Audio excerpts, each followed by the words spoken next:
പഠിക്കാനായിട്ട് പോകുന്നത് ഫിസിക്സിലെ എല്ലാ ചാപ്റ്ററുകളും അതിൽ ഇമ്പോർട്ടന്റ് ആയിട്ടുള്ള കാര്യങ്ങൾ മാത്രം. നമുക്ക് വളരെ ചുരുങ്ങിയ ഒരു സമയം മാത്രമേ ഉള്ളൂ. അപ്പൊ അതിനുള്ളിൽ നമുക്ക് ഇനി ഒരുപാട് എടുത്തു പോകാനായിട്ടുള്ള സമയമൊന്നുമില്ല. അപ്പൊ അതുകൊണ്ട് തന്നെ എക്സാമിന് ഷുവർ ആയിട്ട് ചോദിക്കുന്ന ഏറ്റവും ഇമ്പോർട്ടന്റ് ആയിട്ട് വരുന്ന കുറച്ച് പോയിന്റുകൾ മാത്രമാണ് നമ്മൾ ഇന്ന് പഠിക്കാനായിട്ട് പോകുന്നത്. ഓക്കെ, അപ്പൊ നമ്മൾ മലയാളത്തിൽ നോക്കുന്ന സമയത്ത് നമുക്ക് ചാപ്റ്റേഴ്സ് വരുന്ന 7 ചാപ്റ്ററുകളാണ് വരുന്നത്. Physics Malayalam medium, English medium ആണെങ്കിൽ 7 ചാപ്റ്റേഴ്സ് ആണ്. പേരുകളൊന്ന് പറയാം. ശബ്ദ തരംഗങ്ങളുണ്ട്, ലെൻസുകളുണ്ട്, കാഴ്ചയും വർണ്ണങ്ങളുടെ ലോകമുണ്ട്, വൈദ്യുതിയുടെ കാന്തിക ഫലമുണ്ട്, പിന്നെ വൈദ്യുതോർജ്ജം ഉപഭോഗവും സംരക്ഷണവും, വൈദ്യുത കാന്തിക പ്രേരണം നിത്യജീവിതത്തിൽ, യാന്ത്രിക ലാഭം പ്രയോഗത്തിൽ. ഇനി ഇംഗ്ലീഷ് മീഡിയത്തിൽ പേരുകൾ എന്തൊക്കെയാണ്? സൗണ്ട് വേവ്സ് ഉണ്ട്, ലെൻസ് ഉണ്ട്, the world of colours and vision, magnetic effect of electric current, electric energy consumption and conservation, electromagnetic induction in daily life, mechanical advantage in action. ഇത്രയും ചാപ്റ്റേഴ്സ് ആണ് വരുന്നത്. ഓക്കെ, അപ്പൊ ഇതിന്റെ ഒക്കെ എല്ലാ ചാപ്റ്ററുകളുടെയും ഒരു ബേസിക് ആയിട്ടുള്ള ഒരു മെയിൻ ആയിട്ടുള്ള കണ്ടന്റ് എടുക്കാനായിട്ടാണ് നമ്മൾ ഈ ഒരു ക്ലാസ്സിലൂടെ നോക്കുന്നത്. ഓക്കെ, ഇമ്പോർട്ടന്റ് ആയിട്ടുള്ള കാര്യങ്ങൾ മാത്രമാണ് പറയുന്നത് കേട്ടോ. അപ്പൊ നോക്കിക്കേ, നമ്മൾ ഏറ്റവും ആദ്യത്തെ ശബ്ദ തരംഗങ്ങൾ എന്ന് പറയുന്ന, അല്ലെങ്കിൽ എന്താ പറഞ്ഞു ഇംഗ്ലീഷിൽ പറയുന്ന സമയത്ത് സൗണ്ട് വേവ്സ് എന്ന് പറയുന്ന പാഠഭാഗത്ത് നിന്ന് എന്തെല്ലാം കാര്യങ്ങളാണ് പഠിക്കാനുള്ളത് എന്നുള്ളത് ആ വേർഡുകൾ മാത്രം നോക്കി നോക്കിയേ. ദോലനം എന്താണെന്ന് പഠിക്കണം. ദോലനം എന്ന് പറഞ്ഞാൽ നമ്മളൊരു ഒരു ഒരു ഒരു നൂല്, ആ നൂലുമേല് ഒരു ബോബ്, ഒരു ബോള് ഇങ്ങനെ ഇതാക്കി, എന്നിട്ട് അതിനെ ജസ്റ്റ് ഇങ്ങനെ ആട്ടി, അപ്പൊ അതങ്ങനെ പോകില്ലേ, ഇതിന് പറയുന്നതാണ് ദോലനം. അത്രയേ ഉള്ളൂ, ദോലനം. മനസ്സിലായല്ലോ. ഇനി കമ്പനം, വൈബ്രേഷൻ ആണ് കമ്പനം എന്ന് പറയുന്നത് കേട്ടോ.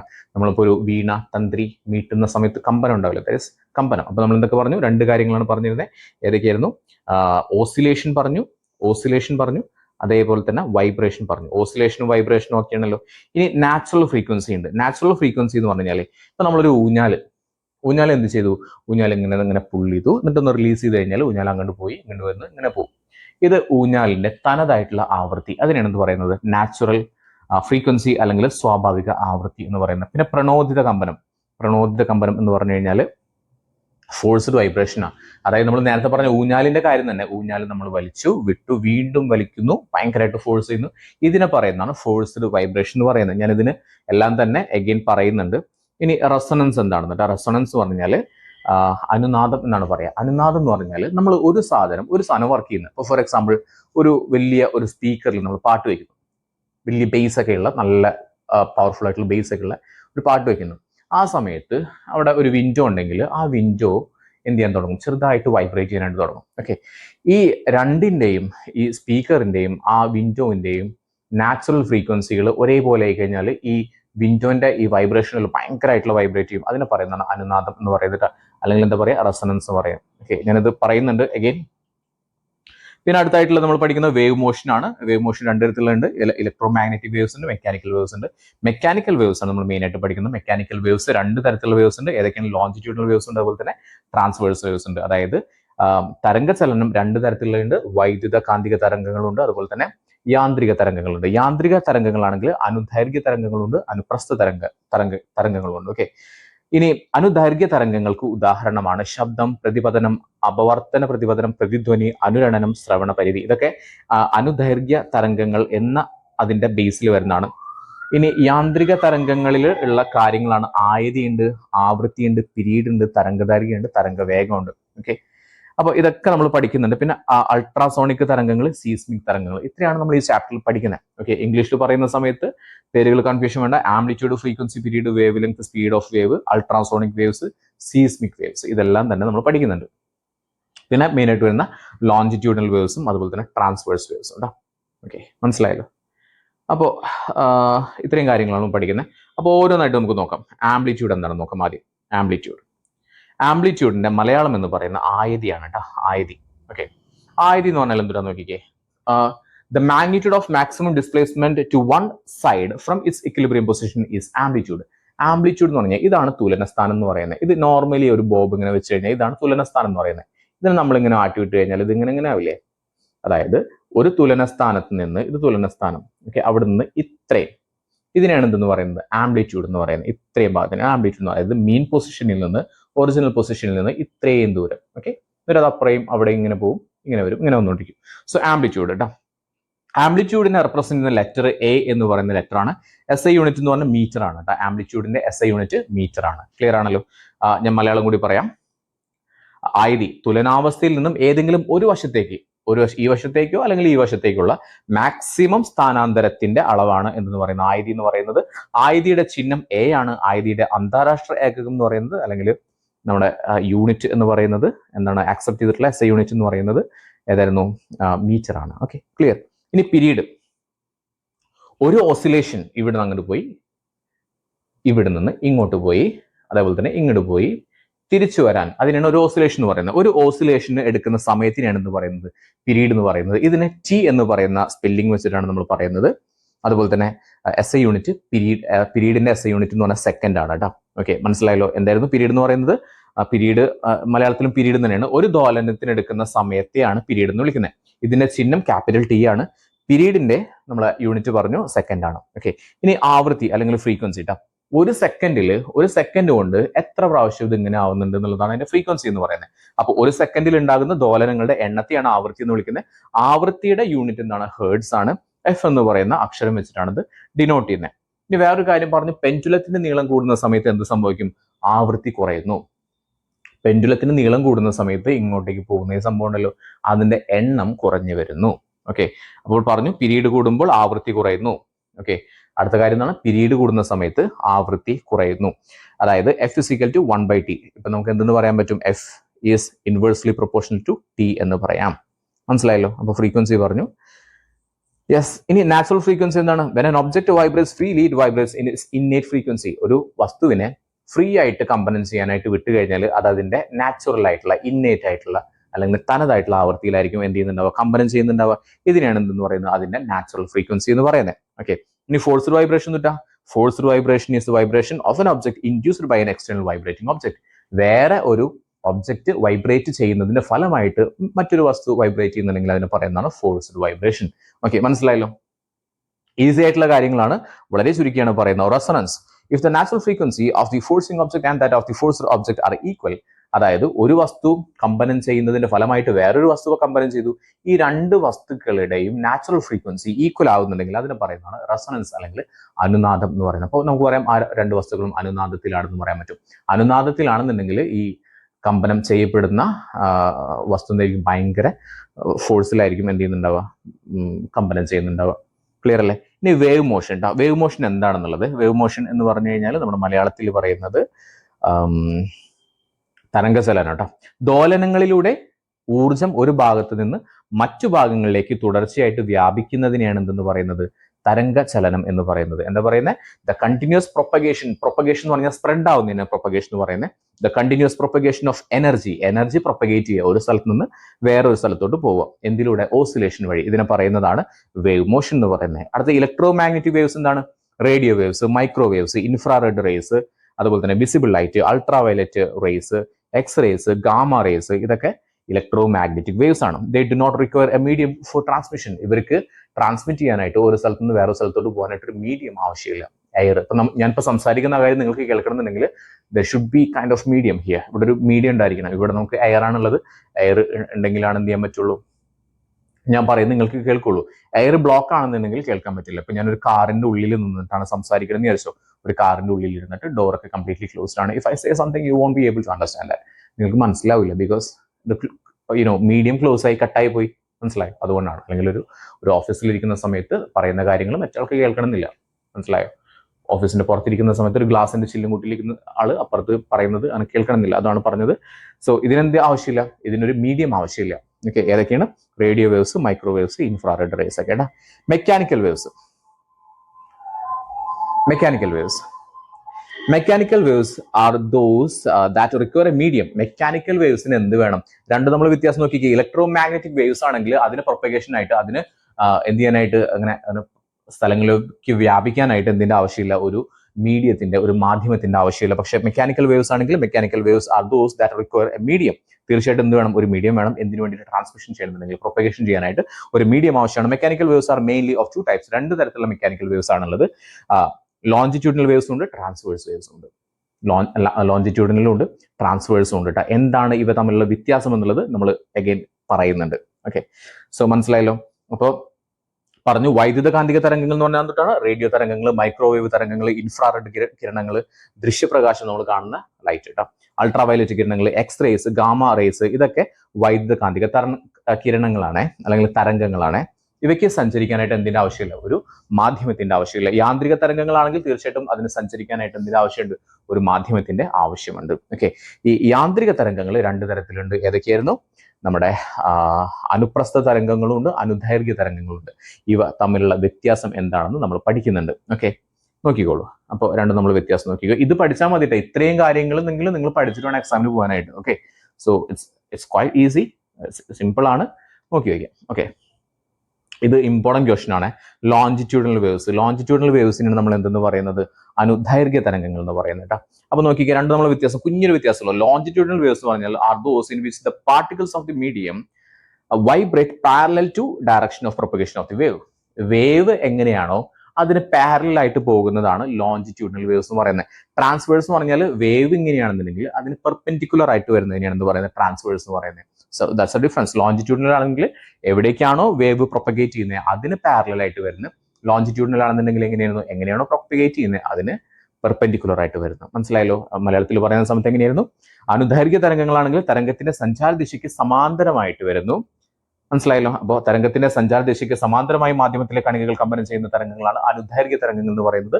അനുപ്രസ്ഥ തരംഗങ്ങളാണെങ്കിൽ മാധ്യമത്തിലെ കണികകൾ തരംഗത്തിന്റെ സഞ്ചാര ദിശയ്ക്ക് ലംബമായിട്ട് കമ്പനം ചെയ്യുന്നു. ഓക്കെ, അപ്പൊ അതിനെയാണ് എന്ത് പറയുന്നത്? അനുപ്രസ്ഥ തരംഗങ്ങൾ എന്ന് വിളിക്കുന്നത്. ഇനി അടുത്ത പറഞ്ഞ വേഗത സ്ഥിരമായിരിക്കുമ്പോൾ തരംഗദൈർഘ്യവും ആവൃത്തിയും വിപരീത അനുപാതത്തിലായിരിക്കും. സ്പീഡൊക്കെ സെയിം ആണെന്ന് വിചാരിച്ചോ. തരംഗദൈർഘ്യം എന്ന് പറയുന്നത് ഒരു ക്രസ്റ്റ്, ഒരു ട്രഫ്, ഒരു ട്രഫ്, വീണ്ടും ഒരു ക്രസ്റ്റ്. ഈ രണ്ട് ക്രസ്റ്റുകൾ തമ്മിലുള്ള ഡിഫറൻസിനെയാണ് നമ്മൾ എന്ത് പറയുന്നത്? വേവ് ലെങ്ത് എന്ന് പറയുന്നത്, അല്ലെങ്കിൽ തരംഗദൈർഘ്യം എന്ന് പറയുന്നത്. മനസ്സിലായോ? തരംഗദൈർഘ്യം കൂടുന്ന സമയത്ത് ഫ്രീക്വൻസി കുറവായിരിക്കും, ആവൃത്തി കുറവായിരിക്കും. തരംഗദൈർഘ്യം കുറയുന്ന സമയത്ത് ആവൃത്തി കൂടുതലായിരിക്കും. ഓക്കെ, ഞാനിത് വേറൊരു ക്ലാസ്സിൽ പറഞ്ഞിട്ടുണ്ടായിരുന്നു. സോ അതും കൂടി നിങ്ങൾ നോക്കണം കേട്ടോ. ഓക്കെ, അപ്പൊ എന്താ പറഞ്ഞു? തരംഗദൈർഘ്യവും അതുപോലെ തന്നെ ആവൃത്തിയും എന്താണ്? വിപരീത അനുപാതത്തിലായിരിക്കും. മനസ്സിലായല്ലോ? ഇനി പരുക്കൻ പ്രതലങ്ങളെ അപേക്ഷിച്ചിട്ട് മിനുസമുള്ള പ്രതലങ്ങൾ ശബ്ദത്തെ കൂടുതൽ ഫലപ്രദമായിട്ട് എന്ത് ചെയ്യും? പ്രതിപദിപ്പിക്കുന്നു. മനസ്സിലായല്ലോ? അതായത് റഫ് ആയിട്ടുള്ള സർഫസ് ആണെന്നുണ്ടെങ്കിൽ സൗണ്ടിനെ എന്ത് ചെയ്യുക? അബ്സോർബ് ചെയ്യാണ് ചെയ്യുന്നത്. പക്ഷെ സൗണ്ടിനെ അബ്സോർബ് ചെയ്യാണ് ചെയ്യുന്നത്. പക്ഷേ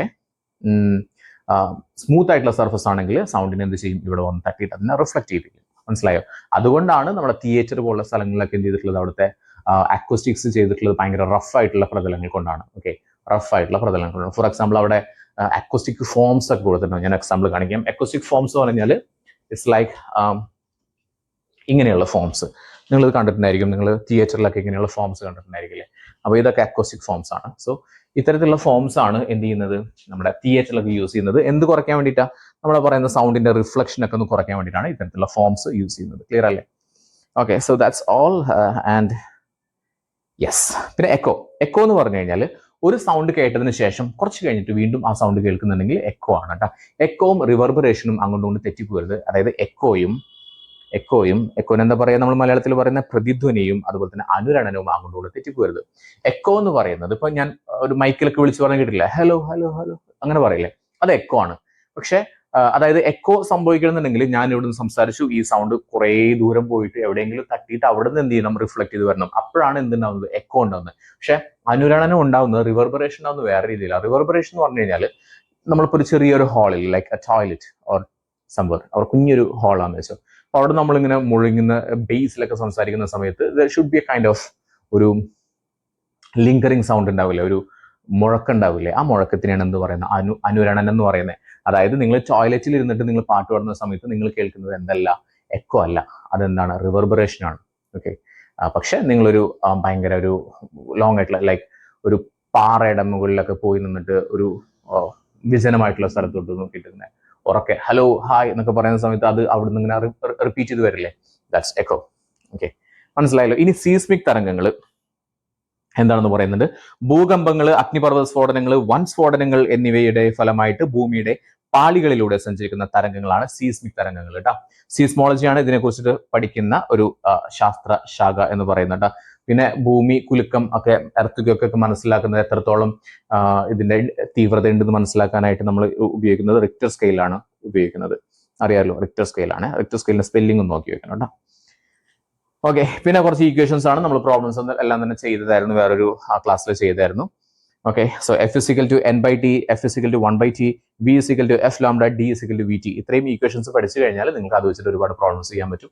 പ്രോബ്ലംസ് നമ്മൾ ഒരുപാട് ചെയ്തിട്ടുണ്ട്. ഓക്കെ, ക്ലിയർ ആണല്ലോ. സോ ഇത്രയും കാര്യങ്ങളാണ് ഈ ഒരു ചാപ്റ്ററിൽ നിന്ന് നിങ്ങൾ പഠിക്കേണ്ടത്. അപ്പൊ ഇതിന്റെ കൂടുതലായിട്ടുള്ള കാര്യങ്ങൾ ഞാൻ വേറെ ക്ലാസ്സുകളായിട്ട് ചെയ്യുന്നുണ്ട്. Again you will have more classes. അപ്പൊ ഇത്രയും കാര്യങ്ങൾ നോക്കി ഈ ഒരു ചാപ്റ്ററിൽ നിന്ന്. Okay, next chapter we have കുറെ ക്വസ്റ്റൻസ് ഉണ്ട്. ക്വസ്റ്റൻസ് ഒക്കെ നമുക്ക് ചെയ്ത് നോക്കണം. വി ഹാവ് ഓക്കെ, ഇതിന്റെ വ്യത്യാസം ഇമ്പോർട്ടന്റ് ആണ്. നമ്മുടെ അനുപ്രസ്ഥ തരംഗവും അനുദൈർഘ്യ തരംഗവും നോക്കി വെക്കണം. അത് വളരെ ഇമ്പോർട്ടന്റ് ആയിട്ട് എക്സാമിന് ചോദിക്കുന്ന ചോദ്യങ്ങളാണ്. Okay, so we are moving to the next chapter. അടുത്ത ചാപ്റ്ററിലോട്ട് പോവാം. നമുക്ക് 7 ചാപ്റ്റർ ആണ് ടോട്ടൽ വരുന്നത് ഫിസിക്സിന്. ഓക്കെ, നെക്സ്റ്റ് ചാപ്റ്റർ ലെൻസ് ആണ് കേട്ടോ. വളരെ ഇമ്പോർട്ടന്റ് ആയിട്ടുള്ള ചാപ്റ്റർ ആണ് ലെൻസുകൾ. ഓക്കെ, ഈ ഒരു ചാപ്റ്റർ വളരെ ഇമ്പോർട്ടന്റ് ആയിട്ടുള്ളതാണ്. അപ്പൊ ഇതിലൊക്കെ എന്തൊക്കെ ടേംസ് ആണ് ആദ്യം നമ്മൾ പഠിക്കേണ്ടതെന്നുള്ളത് പറയാൻ പോകുന്നത്. അപ്പൊ ആദ്യം നമുക്കറിയാം ഫോക്കസ് ദൂരം പഠിക്കുന്നുണ്ട്. വസ്തുവിലേക്കുള്ള ദൂരം, പ്രതിബിംബത്തിലേക്കുള്ള ദൂരം, ആവർത്തനം, വസ്തുവിന്റെ ഉയരം, പ്രതിബിംബത്തിന്റെ ഉയരം, ലെൻസിന്റെ പവർ, ഇതൊക്കെ നമ്മൾ പഠിക്കുന്നുണ്ട്. അപ്പോൾ ഫോക്കസ് ദൂരത്തിന് നമ്മൾ പറയുന്നത് എഫ് എന്ന് പറയുന്ന ലെറ്റർ വെച്ചിട്ടാണ് ഫോക്കസ് ദൂരത്തിന് പറയാം. വസ്തുവിലേക്കുള്ള ദൂരത്തിന് നമ്മൾ യു വെച്ചിട്ടാണ് പറയാം. വസ്തുവിലേക്കുള്ള ദൂരം അതിനെ യു എന്ന് പറയും. അതുപോലെ തന്നെ പ്രതിബിംബത്തിലേക്കുള്ള ദൂരത്തിന് നമ്മൾ വി എന്നാണ് പറയാം. ഇനി ആവർത്തനമുണ്ട്. ആവർത്തനത്തിന് നമ്മൾ മാഗ്നിഫിക്കേഷൻ ആണ് പറയുന്നത്. ആവർത്തനം വെച്ചാൽ എന്താണെന്നറിയോ? അതായത് ഒരു വസ്തു, ഈ ഒരു പെന്ന് നമ്മൾ സൂം ചെയ്യുന്ന സമയത്ത് ഇത് എത്ര വലിയ മടങ്ങായിട്ടാണോ കാണിക്കുന്നത്, ദാറ്റ് ഈസ് ആവർത്തനം. ഇപ്പൊ ഫോർ എക്സാമ്പിൾ നമ്മൾ S24 അൾട്രാ ഫോണൊക്കെ ഇല്ലേ, അതിൽ ആവർത്തനം എത്രയാണ്? 100x അല്ലേ, അതായത് 100 മടങ്ങായിട്ടുള്ള കാണാൻ പറ്റും. ദാറ്റ്സ് ആവർത്തനം. ഓക്കെ, ഇനി വസ്തുവിന്റെ ഉയരത്തിന് നമ്മൾ height of the object, that is HO എന്നാണ് പറയുക. അതുപോലെ തന്നെ പ്രതിബിംബത്തിന്റെ ഉയരം, that is height of the image, HI എന്ന് പറഞ്ഞിട്ടാണ് ഡിനോട്ട് ചെയ്യുന്നത്. മനസ്സിലായല്ലോ? വസ്തുവിന്റെ ഉയരം, പ്രതിബിംബത്തിന്റെ ഉയരം. ഇതിൽ മിസ്റ്റേക്ക് ഉണ്ട്. ലെൻസിന്റെ പവർ നമ്മൾ പി വെച്ചിട്ടാണ് പറയുന്നത്. ഡയോപ്റ്റർ ആണ് നമ്മൾ യൂണിറ്റ് വരുന്നത്. യെസ്, പിന്നെ കുറച്ച് ഈക്വേഷൻസ് ഉണ്ട്. m is equal to HI divided by HO, m is equal to V by U, 1/f is equal to 1/v minus 1/u, p is equal to 1/f. ഇത്രയും equations പഠിക്കണം. ഇത് വെച്ചിട്ട് problems നമ്മൾ ചെയ്യുന്നുണ്ട്. പിന്നെ നമ്മൾ പവർ പറഞ്ഞാൽ എന്താണെന്നുള്ളത് പറയുന്നുണ്ട്. പവർ എന്ന് പറഞ്ഞാൽ മീറ്ററിൽ ഉള്ള ഫോക്കസ് ദൂരത്തിന്റെ വ്യൂൽക്രമമാണ്. വ്യൂൽക്രമം എന്ന് വെച്ചാൽ 1/, എന്ന് എഴുതാനാണ് കേട്ടോ. 1/f ആണ്. Okay, power is equal to p is equal to 1/f ആണ്. പിന്നെ എന്തായിരുന്നു? യെസ്, പിന്നെ ഇത്രയും കാര്യങ്ങൾ അപ്പൊ ഞാൻ പറയാം. നമ്മുടെ കണ്ടന്റിലോട്ട് പോവാം. ഓക്കെ, അപ്പൊ ഇത്രയും കാര്യങ്ങളൊക്കെ നമ്മൾ പഠിക്കുന്നുണ്ട്. ഫസ്റ്റ് ഇതിന്റെ സമ്മറി പറയുന്നുണ്ട്. അപ്പൊ ലെൻസ് എന്ന് പറയുന്നത്, lens is a transparent medium in which each refracting surface is a part of the sphere. അപ്പോൾ ലെൻസ് എന്ന് പറഞ്ഞു കഴിഞ്ഞാൽ ഒരു രണ്ട് സ്ഫെറിക്കൽ ആയിട്ടുള്ള ഒരു ഗ്ലാസിന്റെ ഒരു ഭാഗം ഉണ്ടെന്ന് വെച്ചാൽ അതിന്റെ ഒക്കെ രണ്ട് കൂടി ചേർന്നിട്ടുള്ള ഭാഗത്തിനാണ് നമ്മൾ എന്ത് പറയുന്നത്? ലെൻസ് എന്ന് പറയുന്നത്. രണ്ട് തരത്തിലുള്ള ലെൻസാണ് മെയിൻ ആയിട്ടുള്ളത്. ഏതൊക്കെയാണ് നമുക്കറിയാം? കോൺവെക്സ് ലെൻസ് ഉണ്ട്, കോൺകേവ് ലെൻസ് ഉണ്ട്. നമ്മുടെ കണ്ണിന്റെ ഉള്ളിൽ ഏത് ലെൻസാണ്? കോൺവെക്സ് ലെൻസ് ആണ്. കാറിന്റെ മിററായിട്ട് ഉപയോഗിക്കുന്ന മിറർ ഏത് മിററാണ്? അതും കോൺവെക്സ് ആണ് കേട്ടോ. ഓക്കെ, ജസ്റ്റ് പറഞ്ഞത് മാത്രം. ഓക്കെ, ഈ ഒരു ചാപ്റ്ററിൽ നിങ്ങൾ ഏറ്റവും ഇമ്പോർട്ടന്റ് ആയിട്ട് പഠിക്കേണ്ട കാര്യങ്ങളാണ് ഞാൻ ആദ്യമായിട്ട് പറയാൻ പോകുന്നത്. ഇതാ ഈ സംഭവം, ഓക്കെ, ഇത് ഇമ്പോർട്ടന്റ് ആണ് കേട്ടോ, ഇമ്പോർട്ടന്റ് ആണ്. ഓക്കെ, ഈ ഒബ്ജക്റ്റ് അറ്റ് ഇൻഫിനിറ്റി നിങ്ങൾ പഠിക്കേണ്ടത്, വസ്തു അനന്തതയിൽ വെച്ച് കഴിഞ്ഞാൽ, ഒരു വസ്തു അനന്തതയിൽ എന്ന് വെച്ചാൽ എവിടെയോ വെച്ച് കഴിഞ്ഞാൽ എവിടെയാണ് അതിന്റെ എന്തുണ്ടാവുന്നത്? ഇമേജ് ഫോം ചെയ്യുന്നത്. ഇത് കോൺവെക്സ് ലെൻസിന്റെ ആണ് നമ്മൾ മെയിൻ പഠിക്കുന്നത്. കോൺവെക്സ് ലെൻസിന്റെ കേട്ടോ, എല്ലാം കോൺവെക്സ് ലെൻസാണ്. കോൺവെക്സ് ലെൻസ്, ഈ കോൺവെക്സ് നമ്മൾ പറഞ്ഞു ഇതൊരു കൺവേർജിങ് ലെൻസ് ആണ്. റേസ് വന്നിട്ട് കൂടിച്ചേരുക ചെയ്ത്, ദാറ്റ് ഈസ് കൺവേർജിങ്. റേസ് വന്നിട്ട് ഇങ്ങനെ പോവുകയാണെങ്കിൽ ഡൈവേർജിങ് ആണ്. ഇത് കോൺകേവ് ആണ് കേട്ടോ. ലെൻസിന്റെ കാര്യത്തിൽ നമ്മൾ ഏറ്റവും കൂടുതലായിട്ട് പഠിക്കുന്നത് കോൺവെക്സ് ലെൻസിനെ കുറിച്ചിട്ടാണ്. സോ കോൺവെക്സ് ലെൻസ് ഇതിൽ നിങ്ങൾ പഠിക്കേണ്ടത്, അനന്തതയിൽ വസ്തു വെച്ച് കഴിഞ്ഞാൽ, അനന്തത എന്ന് പറയുമ്പോൾ നമ്മുടെ വളരെ ദൂരെ ഒരു വസ്തു വെച്ച് കഴിഞ്ഞാൽ, അല്ലെങ്കിൽ എന്താ പറയാ, ഇൻഫിനിറ്റിയിൽ വസ്തു വെച്ച് കഴിഞ്ഞാൽ ഒബ്ജക്റ്റ് ഉണ്ടാവുന്ന ഇമേജ് എവിടെയാണ് ഫോം ചെയ്യുന്നത്? ഇമേജ് ഫോം ചെയ്യുന്നത് എഫിലാണ് ഇമേജ് ഫോം ചെയ്യുന്നത് കേട്ടോ. അപ്പൊ ഇനി പ്രതിബിംബത്തിന്റെ സ്വഭാവം എന്താണ്? യഥാർത്ഥമാണ്, റിയൽ ഇമേജ് ആണ്. റിയൽ ഇമേജ് എന്ന് പറഞ്ഞാൽ എന്താണെന്നറിയോ? റിയൽ ഇമേജ് എന്ന് പറഞ്ഞാൽ ആ ഇമേജിനെ നമുക്ക് ഒരു വാളില്, ഒരു ചുമരില് ഫോക്കസ് ചെയ്യാൻ പറ്റുന്നുണ്ടെങ്കിൽ അതിനാണ് എന്ത് പറയുന്നത്? റിയൽ ഇമേജ് എന്ന് പറയുന്നത്. റിയൽ ഇമേജ് എപ്പോഴും എന്തായിരിക്കും? തലകീഴായതായിരിക്കും കേട്ടോ. അത് മനസ്സിലാക്കി വെക്കുക. റിയൽ ഇമേജ് ആണോ? ഡെഫിനറ്റ്ലി തലകീഴായതായിരിക്കും. ഓക്കെ, റിയൽ ഇമേജ് ആണെന്നുണ്ടെങ്കിൽ അതെന്തായിരിക്കും? ഇൻവേർട്ടഡ് ആയിരിക്കും. മനസ്സിലായല്ലോ? ഇനി വിർച്വൽ ഇമേജ് ആണെന്നുണ്ടെങ്കിൽ എന്തായിരിക്കും? സ്ട്രെയിറ്റ് ആയിട്ടുള്ള ഇറക്റ്റ് ആയിരിക്കും, നേരെ ആയിരിക്കും. മനസ്സിലായല്ലോ? ഇനി പ്രതിബിംബത്തിന്റെ വലുപ്പം എന്ന് പറയുന്നത് വസ്തുവിനേക്കാൾ ചെറുതാണ്. അത് പഠിച്ചു വെക്കണം കേട്ടോ. ഇനി വസ്തു 2F അപ്പുറം വെച്ച് കഴിഞ്ഞാൽ, 2F അപ്പുറം വെച്ച് കഴിഞ്ഞാൽ എവിടെയാണ് നമ്മുടെ ഇമേജ് ഫോം ചെയ്യുന്നത് എന്നുള്ളതാണ്. എഫിനും ടു എഫിനും ഇടയിലായിട്ടാണ് ഇമേജ് ഫോം ചെയ്യുന്നത്. പ്രതിബിംബത്തിന്റെ സ്വഭാവം എന്ന് പറഞ്ഞാൽ യഥാർത്ഥമാണ്, റിയൽ ഇമേജ് ആണ്. റിയൽ ഇമേജ് ആണെങ്കിൽ ഡെഫിനറ്റ്ലി ഇൻവേർട്ടർ ആണ്, അല്ലെങ്കിൽ തലകീഴായിട്ടുള്ളതാണ്. ഓക്കെ, നമുക്കറിയാം. ഇനി വസ്തുവിനേക്കാൾ ചെറുതായിട്ടുള്ള ഒരു വലിപ്പം വരുന്നത് വസ്തുവിനേക്കാൾ ചെറുതാണ് കേട്ടോ. ഇനി വസ്തു ടു എഫിൽ വെച്ച് കഴിഞ്ഞാൽ അപ്പുറത്തെ സൈഡിൽ ടു എഫിൽ തന്നെയാണ് എന്തുണ്ടാവുന്നത്, പ്രതിബിംബം ഫോം ചെയ്യുന്നത്. അതുപോലെ തന്നെ യഥാർത്ഥമാണ്, തലകീഴായതാണ്, വസ്തുവിന്റെ അതേ വലുപ്പത്തിലുള്ള പ്രതിബിംബമാണ് കിട്ടുക. ഇനി ഇത്രയും പഠിച്ചു കഴിഞ്ഞാൽ നമ്മൾ നേരത്തെ പറഞ്ഞു ഇൻഫിനിറ്റിയിൽ വെച്ച് കഴിഞ്ഞാൽ എഫിൽ ഉണ്ടാവും. അങ്ങനെയാണെങ്കിൽ എഫിൽ വെച്ച് കഴിഞ്ഞാൽ എവിടെയായിരിക്കും ഇമേജ് ഫോം ചെയ്യുന്നത്? ഇൻഫിനിറ്റിയിലായിരിക്കും. മനസ്സിലായോ? ഇനി വസ്തു ടു എഫിന് അപ്പുറം വെച്ചപ്പോൾ എഫിനും ടു എഫിനും ഇടയിൽ, അങ്ങനെയാണെങ്കിൽ എഫിനും ടു എഫിനും ഇടയിൽ വെച്ച് കഴിഞ്ഞാൽ എവിടെ ഫോം ചെയ്യും? ടു എഫിന് അപ്പുറം ഫോം ചെയ്യും. ടു എഫിൽ വെച്ച് കഴിഞ്ഞാൽ ടു എഫിൽ തന്നെ. മനസ്സിലായല്ലോ? അപ്പൊ ഇങ്ങനെ കണക്ട് ചെയ്തുകൊണ്ട് നമുക്ക് പഠിക്കാനായിട്ട് പറ്റും. മനസ്സിലായല്ലോ? ഇനി വസ്തു എഫിനും ടു എഫിനും ഇടയിൽ വെച്ചാൽ എവിടെ പറഞ്ഞു? എഫിന് അപ്പുറമായിരിക്കും നമ്മുടെ ഇമേജ് ഫോം ചെയ്യുന്ന. യഥാർത്ഥമാണ്, അതായത് റിയൽ ആണ്, ഇൻവേർട്ടർ ആണ് കേട്ടോ, തലകീഴായതാണ്, വസ്തുവിനേക്കാൾ വലിയതാണ് വരുന്നത്. ഇനി വസ്തു എഫിലാണെങ്കിലോ നമ്മൾ പറഞ്ഞു വസ്തു എഫിലാണെന്നുണ്ടെങ്കിൽ എവിടെയാണ് ഫോം ചെയ്യുക? നമ്മുടെ അനന്തതയിലാണ്, ഇൻഫിനിറ്റിയിലാണ്. യഥാർത്ഥമാണ്, തലകീഴായതാണ്. യഥാർത്ഥമാണെന്നുണ്ടെങ്കിൽ പിന്നെ വേറെ കൺഫ്യൂഷൻ ഒന്നും വേണം, തലകീഴായതായിട്ടുള്ളതാണ് അല്ലെങ്കിൽ ഇൻവേർട്ടർ ആണ് വരുന്നത്. ഓക്കെ, വസ്തുവിനേക്കാൾ വലുതാണ് വരുന്നത് കേട്ടോ. ഇനി വസ്തു എഫിനും ലെൻസിനും ഇടയിൽ വെച്ച് കഴിഞ്ഞാൽ മാത്രമാണ്, എഫിനും ലെൻസിനും ഇടയിൽ വെച്ച് മാത്രമാണ് എന്തുണ്ടാവുക? ലെൻസിന് പുറകിലായിട്ട് ഇമേജ് ഫോം ചെയ്യുന്നത് മിഥ്യയാണ്, അതായത് വിർച്വൽ ഇമേജ് ആണ്, ഇറക്റ്റ് ആണ്, നിവർന്നതാണ് കേട്ടോ, വസ്തുവിനേക്കാൾ വലുത്. മനസ്സിലായോ? ബാക്കിയുള്ള 5 കേസുകളിലും എന്തായിരുന്നു? ബാക്കിയുള്ള 5 കേസുകളിലും റിയൽ ഇമേജ് ആയിരുന്നു, അതുപോലെ തന്നെ ഇൻവേർട്ടർ ആയിരുന്നു. പക്ഷെ ഇവിടെ മാത്രമാണ് എന്തെന്ന് വിർച്വൽ ഇമേജ് വരുന്നത് കേട്ടോ. വിർച്വൽ ഇമേജ്, അതുപോലെ തന്നെ വിർച്വൽ ഇമേജ് ആണെന്നുണ്ടെങ്കിൽ അത് നിവർന്നായിരിക്കും, ഇറക്റ്റ് ആയിരിക്കും. മനസ്സിലായല്ലോ? ഓക്കെ. ഇനി കോൺകേവ് ലെൻസ് ഉപയോഗിച്ചിട്ടുള്ള പ്രതിബിംബത്തിന്റെ രൂപീകരണത്തിന്റെ രേഖാചിത്രമാണ്.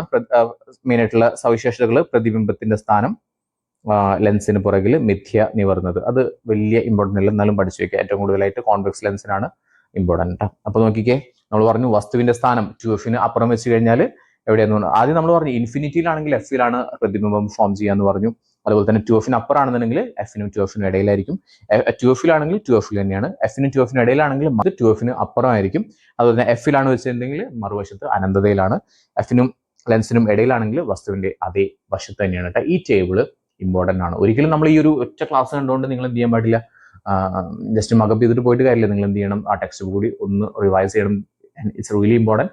ഇതൊരു ഇമ്പോർട്ടൻറ്റ് ക്വസ്റ്റൻ ആയതുകൊണ്ട് തന്നെ നല്ല രീതിയിൽ എന്ത് ചെയ്യുക, ഒന്ന് പഠിച്ചിട്ട് പോവാം. ഓക്കെ. ഇനി ന്യൂ കാർട്ടീഷ്യൻ സൈൻ കൺവെൻഷൻ എന്ന് പറഞ്ഞാൽ കാർട്ടീഷ്യൻ സൈൻ കൺവെൻഷൻ ഉണ്ട്. പോസിറ്റീവ് എവിടെ നമ്മൾ മാത്സിൽ പഠിച്ചിട്ടുണ്ടായിരുന്നില്ലേ? അതേ സെയിം സംഭവം തന്നെയാണ് വരുന്നത് കേട്ടോ. റൈറ്റ് സൈഡിലോട്ട് വരുന്നൊക്കെ പോസിറ്റീവ്, ഇവിടുന്ന് ഇങ്ങോട്ട് പോകുന്നൊക്കെ നെഗറ്റീവ്, താഴത്തോട്ടുള്ളത് നെഗറ്റീവ്, മേലോട്ടുള്ള പോസിറ്റീവ്. അത്രയേ ഉള്ളൂ.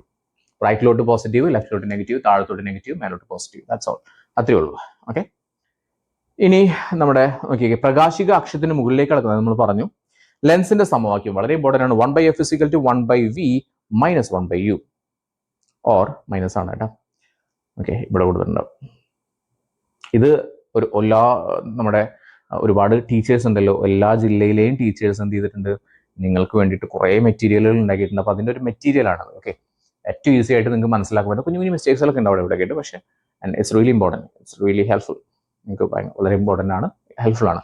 സോ ലെൻസിന്റെ സമവാക്യം പഠിച്ചു വയ്ക്കുക. 1/f = 1/v - 1/u. ഇതിന്റെ പ്രോബ്ലംസ് എല്ലാം തന്നെ നമുക്ക് ചെയ്യാം കേട്ടോ.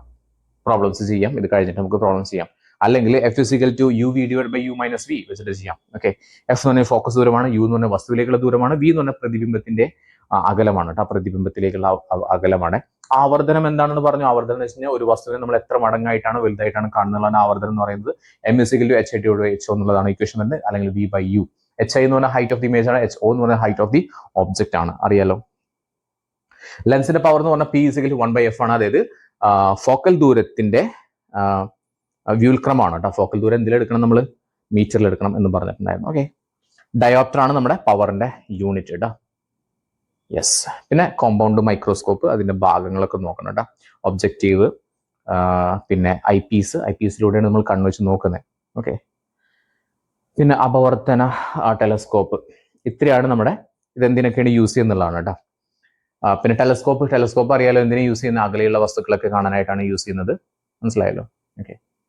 യെസ്. അപ്പോൾ ഇത്രയും കാര്യങ്ങളാണ് ഈ ഒരു ചാപ്റ്ററിൽ നിന്ന് നിങ്ങൾക്ക് പഠിക്കാനായിട്ടുള്ളത്. And we are moving to the next chapter. അടുത്ത ഒരു ചാപ്റ്റർ ആണ് നമ്മൾ നോക്കാനായിട്ട് പോകുന്നത്, 3ാമത്തെ ചാപ്റ്റർ കേട്ടോ. ഏറ്റവും ഇമ്പോർട്ടൻ്റ് ആയിട്ടുള്ള കാര്യങ്ങൾ മാത്രമാണ് പറയുന്നത്. ഭയങ്കര ഡീവിയേറ്റ് ചെയ്തിട്ട് ഞാൻ കാര്യങ്ങളൊന്നും പറയുന്നില്ല. ഏറ്റവും ഇമ്പോർട്ടൻ്റ് ആയിട്ട് നിങ്ങൾ പഠിക്കേണ്ട കുറച്ച് കാര്യങ്ങളാണ് പറയുന്നത് കേട്ടോ.